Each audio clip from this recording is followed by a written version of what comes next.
এই যে যাও।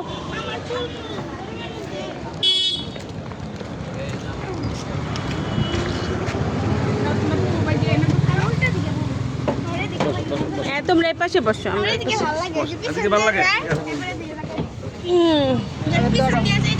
আমরা কোথায় যাচ্ছি?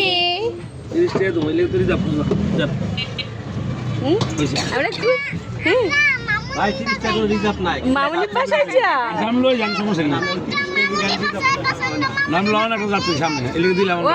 ও আমার মামুনির বাসা পছন্দ দেখে আমার মামুনির বাসায় নিয়ে যেতেছো? ও আচ্ছা ঠিক আছে, দেখি আমরা কোন মামুনির বাসায় যেতেছি। আরে গাইমা শেষ। ওর ব্যান্ডটা কই? তোমার মামুনির বাসায় যাচ্ছি? হ্যাঁ হ্যাঁ ঠিক। অনেক সুন্দর কিন্তু না? কদম ফুল, তুমি নাম জানো এটা? হ্যাঁ কদম ফুল। 40 টাকা দেবেন, 30 টাকা কদম ফুল কি সুন্দর। মুস্কান হাত ভিতরে ঢুকাও। আমি লইলাম লোক, সমস্যা নাই। কি সুন্দর লাগছে।